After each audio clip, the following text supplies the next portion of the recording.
Opening up to just be. April 26, 2015. Anytime you express kindness in your actions, you are also demonstrating the greatness of your loving heart, where there are no separating distinctions between you and another dear soul. Every time you practice kindness, you are inviting love into the moment. That accentuates that you are more connected, not separate. Understandably, you appreciate the person that is always kind, you trust them, and you respect and value them, and they have a magnetic energy about them that makes you want to be in their presence. Such dear souls have a natural sense of purity about them, that makes them appear fresh and unselfish, and quite likely they have many positive qualities that you aspire to have for yourself. Have you ever been in the company of someone who is known to being habitually kind? Whereby being in their presence makes you feel awkward about your own imperfections. Such dear souls inspire others to do kind acts and to increase kindness in their daily life just by their own unselfishly kind actions. When you have a wholesome attitude of your total self, you accept who you are, as you are able to give yourself the kindness that is deserving, that illuminates how much you love your whole self, including any imperfections. Learning to just be encourages any walls between you and others to become thin and eventually break down. You realize there is no reason to construct defensive inner walls, because you are more yourself without them. Meditation and contemplative prayer leads you towards internal kindness, which emanates through in your external actions as you gain a profound knowing that before God, you are all the same, that you are equally loved, and it is in that sameness, dear ones, that fosters the growth of genuine kindness. Before anyone can practice kindness, they first need to develop awareness of how they currently treat others. This includes the content of any inward thoughts, any judgments, and how your outward speech and actions are expressed. When you become aware of how you interact with others through your thoughts and emotions, you begin to understand what it is that encourages such interactions.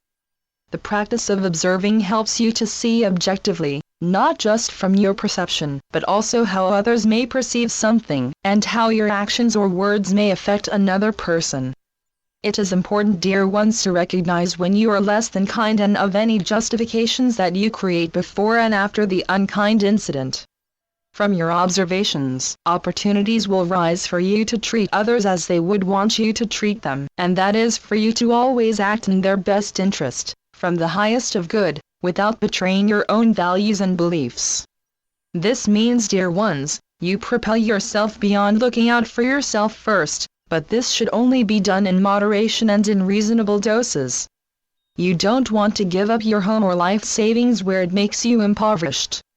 There are many forms of charity that promotes kindness that does not include the exchange of money. Does inner kindness matter? This means how you treat people from inside your thoughts. When you observe your emotions in action and how they develop your thoughts towards others, you are able to see how kind or unkind you think of them, which also provides you with the opportunity to move beyond this.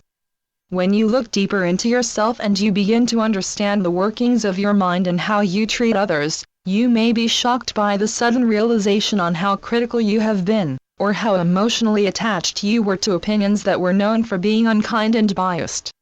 Often jealousy got in the way of you being able to demonstrate the kindness of your heart, and the envy that works alongside such powerful emotions end up polluting your precious hearts and have you behaving less of your natural, loving self. When the realization of how you have treated people even inwardly from your thoughts becomes known to you by your own self-observations, you are then given the opportunity to turn that around, dear ones. It is only natural to be competitive, but understand competition has a healthy and unhealthy side, and the more self-centered you are, the unhealthier it is, which will make it more difficult for you to demonstrate genuine kindness towards others. Don't poison your precious hearts with unkind thoughts towards others. Move yourself freely towards the always embracing love, and let go of the force and habit to treat others unkindly, and let them into your beautiful heart.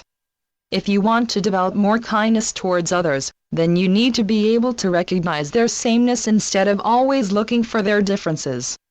Many times, dear ones, it is your immersion with your thoughts and emotions that cloud your good intentions and obscure your perception of others.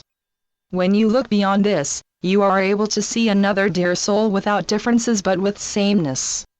Of course, when speaking about what is on the surface, each dear soul has their own personality, their own likes and dislikes just like anyone else, but beneath those common differences there is pure, unclouded awareness, and it is the consciousness that each of you share.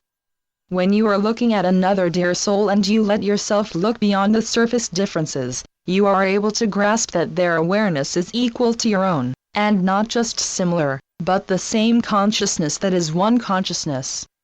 No matter where you are on this bountiful planet, when you look up to the sky, it is the same sky. When you go deeper and beyond consciousness, dear ones, the differences will re-emerge, distinguishing your unique I from others' unique I. In order to exceed such a difference, it is vital that you are able to recognize that your own uniqueness comes from the very nature of the divine source of your I, the sacred being that is the foundation in each of you. As children of the same divine being, understand that when you remember your connectedness to God as the source of your being to whom you extend honor, respect, and kindness toward, it is how you are to treat your fellow brothers and sisters that are also unique. The warming result of reaching such an understanding is to be able to recognize your own sameness with others, that there are others that are like you. When you observe another person's condition of life, you are able to see your own. You realize that this person is aware as you are, which means you both carry basic awareness. You come to the understanding that the person before you, beside you, or across the seas, has hopes, dreams, and worries just as you do. Then kindness flows naturally. When you dwell in sameness, kindness definitely can become a habit, a way which you normally interact with others regardless of their beliefs, backgrounds, or how they dress or spiritual practice. When you recognize an unkind, impulsive thought rising within you, you have the choice of letting it pass instead of acting upon it. There is always a time in your day, dear ones, when you can be useful, courteous, and kind. It is during these times that you practice being kind with your whole self in every emotion. As we near the end of this week's transmission, think about when you have been unkind in thought and how those thoughts become unkind actions. Are you able to turn those reflections into positive lessons to become kinder and to see the sameness in others in future interactions? When you make kindness a habit, you are saying you have room in your heart for them, just as God has room in His mighty heart for all of you. I am Melchizedek through Julie Miller. SpiritualNetworks.com